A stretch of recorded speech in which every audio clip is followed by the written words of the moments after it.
Hello everyone, this is Darpan Devika. As I have done my normal makeup like I used to do while going out. म चाहिँ अहिले निस्किँदैछु घरबाट नै हिँडेँ ready भएर पनि यहाँ बाटोमा दिदीहरूले पर्खिरहनु भएको छ अलि अगाडि उहाँहरूलाई सँगै भेट्ने अनि त्यसपछि हामी सँगै झर्छौँ टाउनसम्म. Today we are on a journey to Canterbury. We are going to enjoy nature and be mentally fresh. It can also be called a dry picnic. And no trolley lo.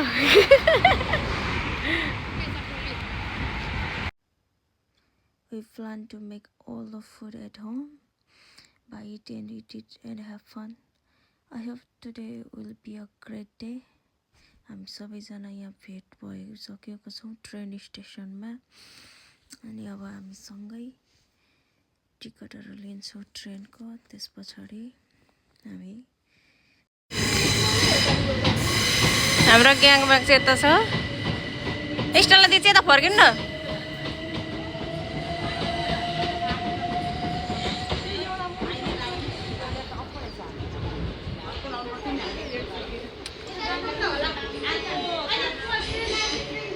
हामी चाहिँ अहिले ट्रेन कुरिरहेको हातले नै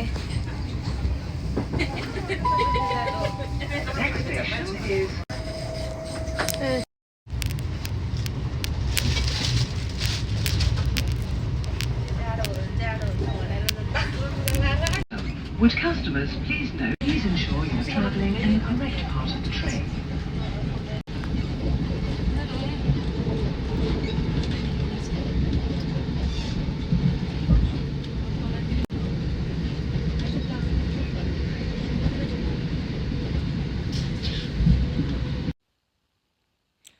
I had a dream of going to Canterbury since a year ago.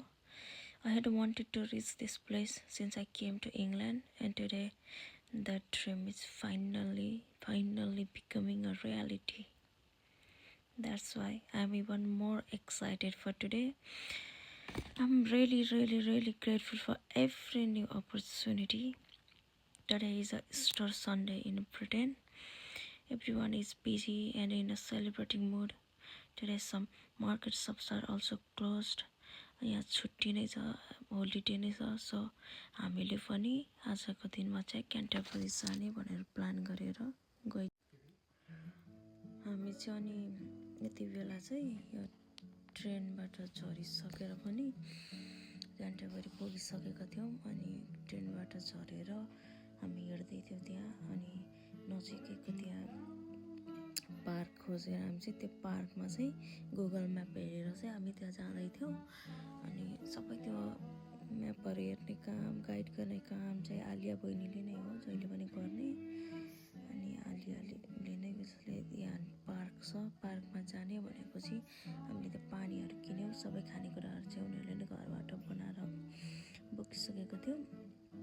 अनि पार्कमा जानको लागि त्यहाँ पानी पनि किनेर पसलबाट पानी बोकेर हामी चाहिँ पार्कतिर लाग्दै गर्दाको यो केही दृश्यहरू चाहिँ मैले खिचेको छु अनि मैले त्यही जस्ताको तस्तै यहाँ राखेको छु.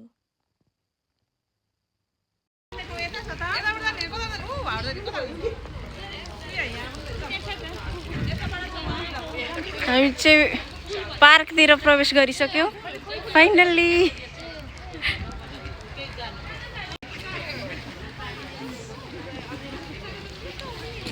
मिठो हुन्थ्यो होला.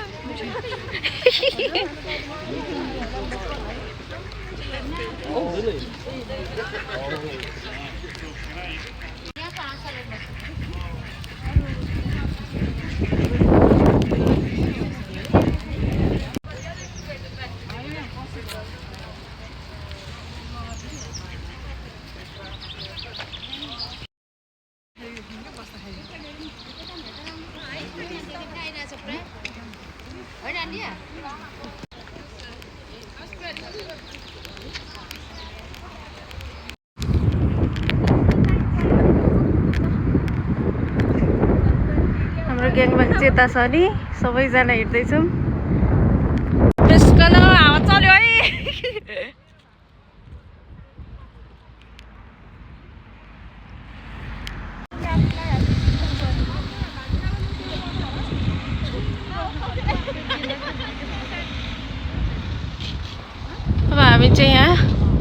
आइपुग्यो।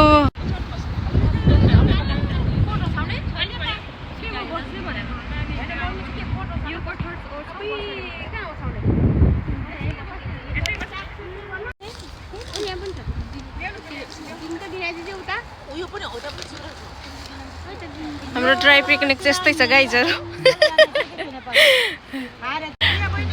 म चाहिँ यहाँ छु, यहाँ चाहिँ हाम्रो पिकनिक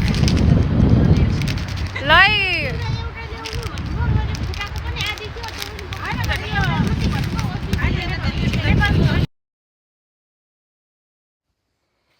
अनि 40-45 मिनटको ट्रेन यात्रा सकेपछि चाहिँ हामी झरेर यता क्यान्टरबरीको पार्कतिर हामी जाँदैथ्यौँ र त्यहाँ चाहिँ हामी एउटा अलिक राम्रो ठाउँ खोजेर त्यहाँ चौरमा बसेर चाहिँ खानको लागि हाम्रो प्लान थियो। अनि त्यही अनुरूप हामी चाहिँ जाँदैछौँ दिदीहरूसँग। अनि आलिया बहिनी अनि विशेष गरी अब खानेको लागि हामीले तयारी गऱ्यौँ। अलिअलि भोक पनि लाग्न थालिसकेको थियो। अनि सबैभन्दा पहिला चाहिँ खानाको लागि हामी त्यतातिर छिर्यौँ ठाउँ खोजेर।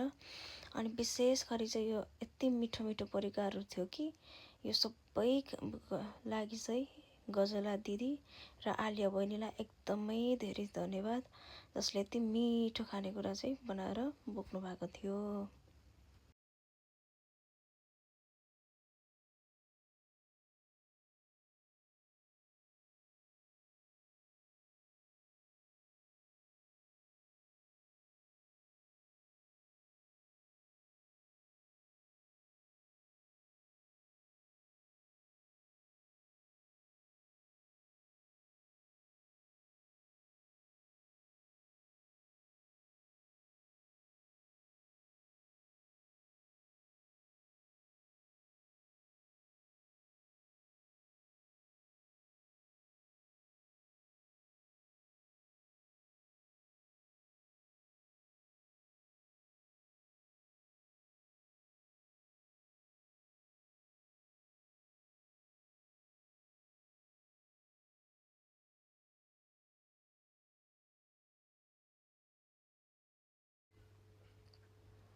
अनि हामीले गीतहरू बजाउँदै त्यहाँ खानेकुराहरू खायौँ। सबै खाइसकेपछि टन्न भएपछि त्यस्तो मेकअप गर्न हामी कोही पनि जान्ने चाहिँ त्यहाँ थिएन। अनि आलियाले नि अलिअलि हाम्रो मेकअप यसो टचअप चाहिँ हल्का गराइदिएको हो।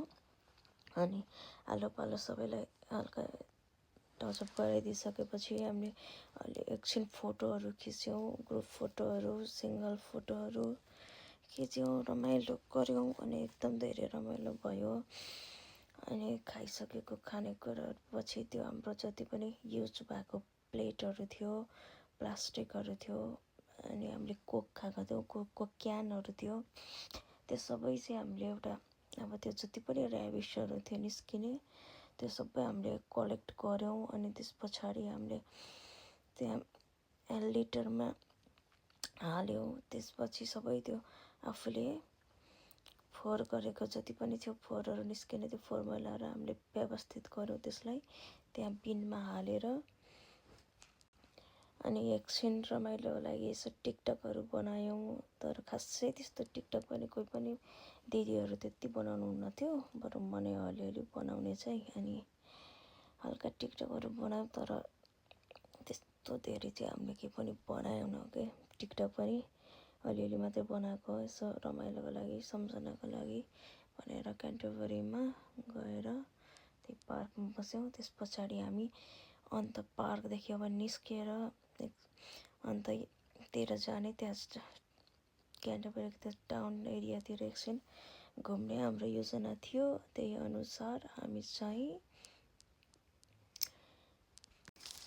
त्यहाँ टोइलेट चाहिँ युनिसेक्स टोइलेट थियो 2वटा, तर एकदमै धेरै थियो। अब हामी पनि धेरैजना थियौँ। अनि आलो पालो गऱ्यौँ। त्यसपछि हामी त्यहाँबाट निस्किन थाल्यौँ।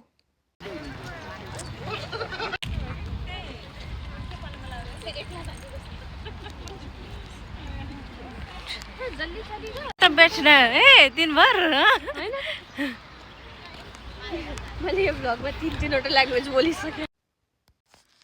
अनि हामी हामी चाहिँ त्यहाँ क्यान्टरबरीको गिफ्ट सपमा पनि छिर्यौँ अनि दिदीहरूले केही किन्नुभयो अनि आलिया बहिनीले पनि केही उनलाई मन लागेको कुराहरू किन्यो त्यहाँ। अब क्यान्टरबरीको एज अ चिनो भनेर पनि।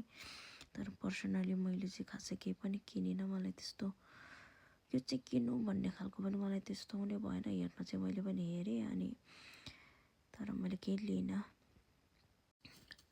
अनि हामी हिँड्दै त्यहाँ क्याथेड्रल नजिक पनि पुग्यौँ अनि त्यहाँ चाहिँ त्यो गिफ्ट सप नजिकै थियो अनि फोटोहरू पनि खिच्यौँ त्यहाँ हामीले। केही अलिक भिडभाड पनि थियो अनि चर्चमा पनि छिर्ने कि भनेर हामीले सल्लाह गऱ्यौँ। तर चर्च एकदम बाहिरदेखि हेर्दा अलिक ठुलो पनि थियो अनि त्यहाँ चाहिँ एन्ट्री फी पनि लाग्दो रहेछ। तर कति लाग्छ के लाग्छ त्यो चाहिँ हामीले सोध्न पनि सोधेनौँ किनभने हामीसँग पनि टाइम अलिकति कम थियो अनि दिदीहरूले नपसाउँ टाइम धेरै लस्ट हुन्छ त्यहाँ भनेर भन्यो। अलिकति ढिलो पनि जस्तो भइसकेको थियो हामीलाई फर्किनु पनि।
यहाँ लेखेर कसरी टाढले मानेर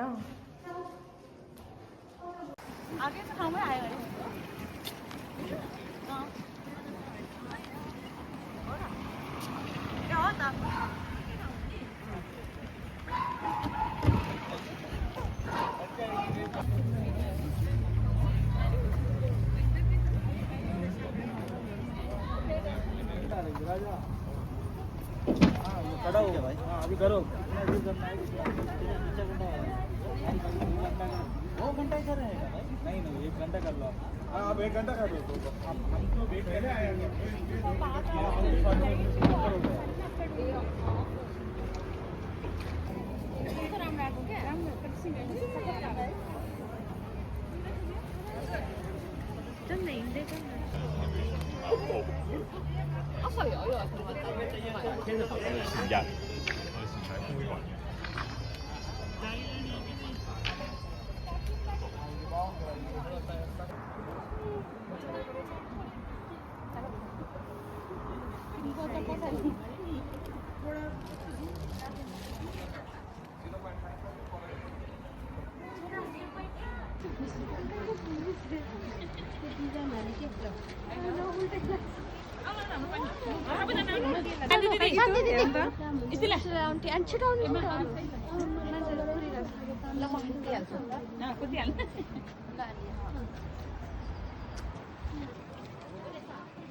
ఆల్మోస్ట్ పుట్లు ఉన్నాయన్నమాట పది చెట్లు ఉన్నాయి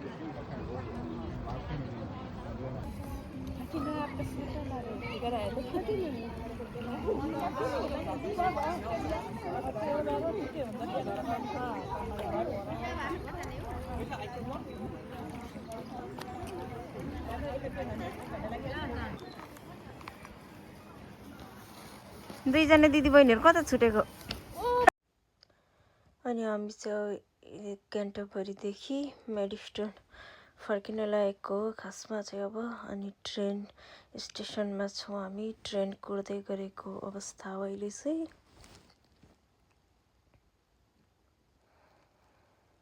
अनि ट्रेन पनि हामी चढ्ने आयो अनि यो आएको यो ट्रेनमा चाहिँ हामी चढ्ने हो अनि त्यस पछाडि अब सरर ट्रेन यात्राबाट चाहिँ हामी ब्याक टु होम हुने हो आजको यात्रा चाहिँ एकदमै रमाइलो भयो समग्रमा भन्ने हो भने एकदमै धेरै इन्जोय हामीले गर्यौँ अनि फेरि पनि यो ठाउँमा आउन पाइयोस् जान पाइयोस् त्यही अपेक्षासहित कति ठाउँहरू छुटेको छ नि त अनि त्यो ठाउँमा फेरि पछितिर पुगौँला फेरि जाउँला आजको लागि चाहिँ हामीले क्यान्टरबरीको यात्रा यति नै हामीले यहाँको यात्रालाई यही टुङ्गाएको छौँ अब नेक्स्ट टाइम फेरि कता हुन्छ हामी यात्रा जानमा निस्कनेछौँ आई होप फेरि पनि यस्तो दिनहरू यस्तो पलहरू आउनेछ